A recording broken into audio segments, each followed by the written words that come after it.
آپ تمام مذاہب کو دیکھ لیں، سارے مذاہب کہتے ہیں کہ ظلم نہیں کرنا چاہیے، چاہے ہندو ہو، چاہے عیسائی ہو، چاہے مسلمان ہو، چاہے یہودی ہو، سارے کہتے ہیں، خالی ایتھیسٹ نہیں کہتے۔ کوئی ایک مذہب دکھا دے جو کہے کہ ظلم کرنا چاہیے، تو آپ کہیں گے نہیں جی نہیں، وہ کہتے تو ہیں لیکن کوئی نہ کوئی طریقہ نکال لیتے ہیں، ادھر ادھر سے مذہب کی وجہ سے باتیں نکال کے مذہب کے نام پہ ظلم کرتے ہیں۔ میں کہتا ہوں یہ طریقہ خالی مذہب والے نہیں نکالتے، یہ ان کے نفس نکالتا ہے، اور اس کا میں آپ کو بتاؤں گا، اس کا توڑ جو تم کر رہے ہو وہ غلط ہے، توڑ میں بتاؤں گا اس کا کیا ہے۔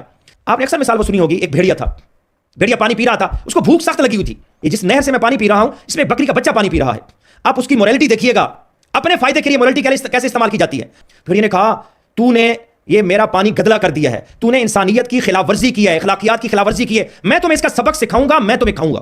اب وہ کہتا ہے بھیڑیا بکری کا بچہ کہ سرکار یہ پانی تو آپ کی طرف سے میری طرف آ رہا ہے، میری سے آپ کی طرف تو نہیں آ رہا نا، آپ سے میری طرف آ رہا ہے، جب پانی آپ سے میری طرف آ رہا ہے تو گدلا تو میرا پانی ہو رہا ہے۔ اب اس نے دیکھا کہ یہ تو جو موریلٹی والا میں نے تیر پھینکا تھا یہ تو اب ضائع چلا گیا، کوئی اور بہانہ بنانا چاہیے، کھانا تو میں نے اس کو ہے، یہ مقصد اس کا کھانا ہوتا ہے، بہانے بنا رہا ہوتا ہے نا موریلٹی کے ذریعے ہی۔ اب وہ کہتا ہے کہ ایسا ہے کہ تو نے پچھلے سال مجھے گالی دی تھی تو اس کا سبق تمہیں سکھاؤں گا، میں تمہیں کھا لوں گا۔ وہ کہتا ہے سرکار پچھلے سال تو میں پیدا ہی نہیں ہوا تھا، میری تو عمر بھی 1 سال سے کم ہے۔ اب یہاں پہ اس نے کہا یہ بھی تیر چلا گیا، اس نے کہا اچھا تو نے نہیں گالی دی تو تیری ماں نے گالی دی ہوگی۔ تو یاد رکھ لیں یہ موریلٹی جو ہوتی ہے یہ اپنے مفادات کے لیے لوگ چینج کرتے ہیں، کوئی مذہب والے نہیں، ایتھیسٹ بھی یہی چینج کرتے ہیں، وہ بھی اپنی مرضی کی موریلٹی بناتے ہیں۔ تو اس کا حل میں نے کہا تھا میں بتاؤں گا، تم جو کہتے ہو کہ اس کے لیے مذہب کو چھوڑ دیں، مذہب چھوڑ بھی دیں، کیا مذہب چھوڑنے سے مفادات ختم ہو جائیں گے؟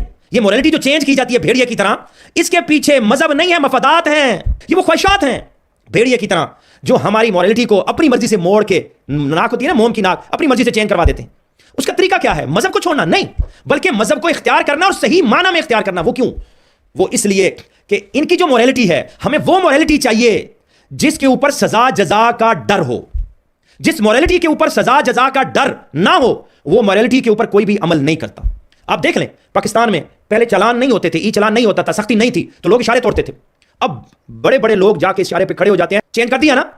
اس کا مطلب کیا ہے؟ قرآن میں بھی اللہ اس لیے کہتا ہے نا وَادْعُوهُ خَوْفًا وَطَمَعًا، اللہ کو جو ہم پکارتے ہیں وہ کس وجہ سے؟ خوف اور طمع کی وجہ سے۔ تو یہاں پہ بھی یہی ہے کہ جب تک ہمیں عذاب کا، آخرت کے عذاب کا ڈر یا لالچ نہیں ہوگا اس وقت تک ہم موریلٹی کو چینج کرتے رہیں گے۔ مذاہب کے علاوہ تو کوئی موریلٹی کے اوپر ڈر یا وہ چیز نہیں ہے نا۔ جب آپ مذاہب کو سائڈ پہ کر دیں تو ایک ایتھیسٹ کے پاس کیا چیز ہے جو اس کو مجبور کرے موریلٹی پہ، صحیح موریلٹی پہ لانے پہ؟ وہ تو اپنی مرضی سے چینج کر دے گا، اس کے لیے یہ مذہب ہی ہے۔ مسئلہ یہ ہے کہ اگر آپ کو اعتراض ہے کہ مذہب غلط موریلٹی کی طرف لے جاتا ہے، وہ ڈر غلط دیتا ہے، تو اس کی وجہ وہ مذہب غلط ہے۔ آپ مذہب کو چیک کریں، اس کا موازنہ کریں، میری علیحدہ سے ویڈیو جو موجود ہے مذاہب کا موازنہ، اس میں نے لاجیکلی وہاں پہ پورا پروف کیا ہے کہ صحیح مذہب لاجیکلی سائنس کے ساتھ، اصولوں کے ساتھ ثابت کیا ہے کہ صحیح مذہب کون سا ہے، اور ایتھیسٹ اور مذہبی جو بندہ ایتھیسٹ ہے ان کے اندر بہترین بندہ کون سا ہے لاجیکلی سائنس کے ذریعے۔